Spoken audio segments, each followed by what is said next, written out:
imyaka 2 ishize intambara hagati ya Isiraheli na Hamas ibaye, aha niho urugendo rugeze. Wizera ko iyi ntambara izarangira Isiraheli ikabona amahoro, Palestina nacyo kikaba igihugu cyigenga?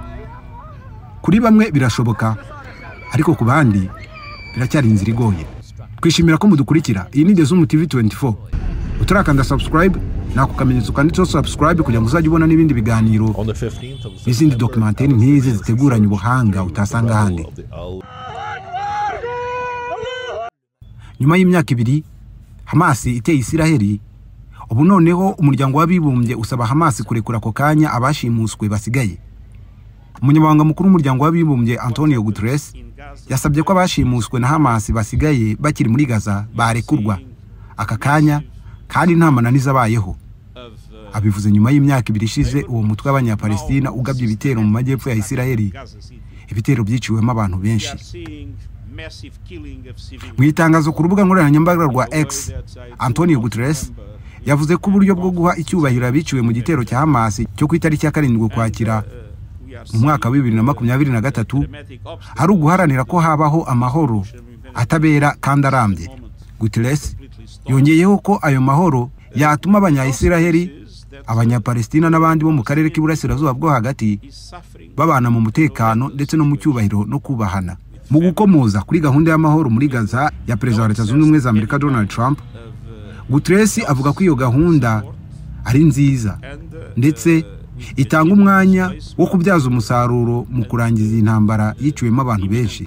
Guterres avuga ko agahenge gahoraho n'inzira yo kwizerwa ya politike ari ingenzi cyane mu gukumira irindi meneka ry'amaraso ndetse no guharura inzira iganisha ku mahoro.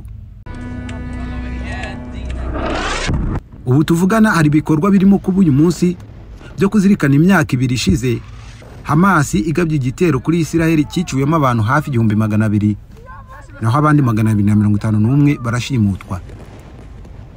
Kubabyibuka mu gusubiza kuri icyo gitero, igisirikare cya Isiraheli cyatangiye igikorwa cya gisirikare muri Gaza.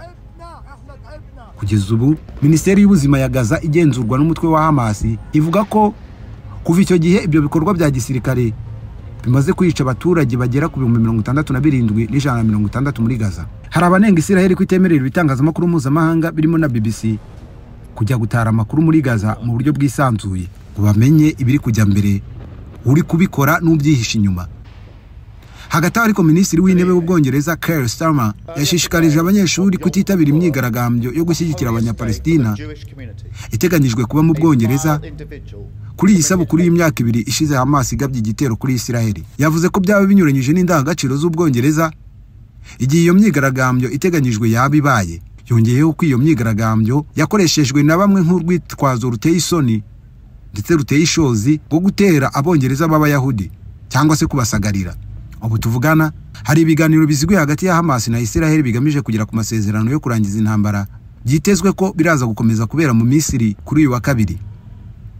Hagati aho intumwa z'impande zombi ziri mu mujyi wa Sham El Sheikh mu Misiri zirimo gusuzuma gahunda ya Trump y'amahoro, aho Hamas yemeye bimwe mu biyigize. Kuwa mbere Trump yabwiye abanyamakuru ati dufite amahirwe menshi cyane yo kugera ku masezerano kandi azaba ari amasezerano arambye. Buretse gato twavuze ko hashize imyaka 2 ingabo za Isiraheli zitangije ibitero simusiga mu ntara ya Gaza muri Palestine bigamije gusenya umutwe witwaje intwaro wa Hamas.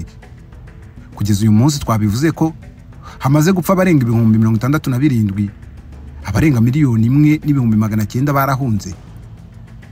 Ibi ni bya bitero byatangiye ku itariki ya 7 Ukwakira ubwo Hamas yagabaga igitero gikomeye mu majyepfo ya Isiraheli ikica abantu barenga 1,100 igafata bugwate abandi 250. Imibare y'umuryango w'abibumbye igaragaza ko ingabo za Isiraheli zimaze gusenya ibikorwa bigera ku 193 birimo amavuriro 213 n'amashuri 1029. Ubyumvise neza, ni ibikorwa bigera ku 193 birimo amavuriro 213 n'amashuri 1029. Ni byinshi ariko si byo gusa. Mu myaka 2 intambara yo muri Gaza imaze habaye byinshi ndetse ibikomeye muri ibyo nibyo tugiye kubasobanurira. Bahaye ikaze nanone. Nyuma y'iki gitero cya Hamas, Isiraheli yakubise agatoki kandi ndetse higira ko izaruhuka ari uko uyu mutwe witwaje intwaro uzaba wavuye muri Gaza burundu. Kugira ngo ibigereho yarashe ibikorwa remezo birimo amagorofa, ifunga n'inzira yatekerezaga ko abo barwanyi zose banyuramo. Gusa ingaruka iki cyemezo cya Israel cyagize nuko abaturage bo muri Gaza bagowe no kubona imfashanyo, kuko inzira nyinshi zinyuramo izo mfashanyo nazo zafunzwe, zaba izo ku butaka, izo mu mazi ndetse no mu kirere. Ibi byatumye muri Gaza hibasirwa n'inzara itarigeze ibaho. Ndetse nk'aho bidahagije, kugira ngo byumve neza, Minisiteri y'Ubuzima yo muri iyi ntara ikagaragaza ko nibura abantu 177 barimo abana 36 bamaze kwicwa n'inzara, kandi ngo hari na benshi bugarijwe n'ibibazo by'imirire mibi. Kwa 24 Ugushyingo 2024, Israel na Hamas byagiranye amasezerano y'agahenge ya mbere kugira ngo habeho igikorwa cyo guhererekanya imfungwa zirenga 300 z'abanyapalestina n'imbohe 81 z'abanya-Israel. Aya masezerano yari yagezweho bigizwemo uruhare na leta ya Katari na Misiri nk'abahuza. Yagombaga kumara iminsi 4 ndetse azakongerwa inshuro 2, amara iminsi 7. Ku ya 15 Mutarama 2025, impande zombi zongeye kugirana amasezerano y'agahenge yatumye harekurwa imfungwa zirenga 1700 z'abanyapalestina n'imbohe 33 za Israel. Muri ayo masezerano kandi Israel yemeye ko bimwe mu bikorwa by'ubutabazi n'imfashanyo bigera muri Gaza, gusa imiryango y'ubutabazi yo yagaragaje ko yakomeje kunanizwa. Ayo masezerano tuvuga yarangiye ku itariki 18 Werurwe 2025, ubwo Israel na Hamas byashinjanyaga kutubahiriza zimwe mu ngingo zihari ziyagize. Byageze naho muri iyi ntambara Israel ijyanwa mu rukiko. Kuba byibuka neza, leta ya Afurika y'Epfo yajyanye Israel mu rukiko rw'umuryango w'abibumbye yishinja gukorera abanyapalestina ibyaha bya jenoside, inasaba ko ibitero byayo byahagarara ako kanya. Hari muri Mutarama 2024, urukiko rwasabye Israel kwirinda kugwa mu byaha bya jenoside, runayisaba korohereza imiryango y'ubutabazi kugira ngo higeze ifashanyo muri Gaza. Muri Kanama 2025, imiryango mpuzamahanga yatangaje ko muri Gaza hari amapfa gusa, ariko iby'Israel ibitera utwatsi. Isobanura ko ayo makuru adafite ishingiro, nta makuru ngo yaturutse kuri Hamas. Kugeza ubu tuvugana, leta ya Afurika y'Epfo iracyaburana na Israel muri rwa rukiko twababwiye, yishinja gukorera jenoside abatuye muri Gaza. Iki kirego cyagize uburemere cyane ubwo itsinda ry'impuguke ryashyizweho n'akanama ka Loni gashinzwe uburenganzira bw'ikiremwa muntu byemezaga ko ibikorwa by'iki gihugu bigize ibyaha bya jenoside. Ntago wavuga iby'intambara muri kubwigenge bwa Palestina. Mu gihe imirwano yo muri Gaza yari ikomeje gufata intera, abayipfiramo nabo baba benshi, abaturage basa n'ababuze aho bahungira, ibihugu byinshi birimo iby'Iburayi byatangiye gushyigikira ko Palestina ibona ubwigenge, kuko ari bwo buryo bwonyine bwakemura burundu aya makimbirane. Vuba aha mu nteko rusange ya Loni yabaye ku itariki ya 12 Nzeri 2025, ibihugu 142 byatoye umwanzuro wo gushyigikira ko Palestina igira ubwigenge, ariko Israel na Amerika byo byarabyanze.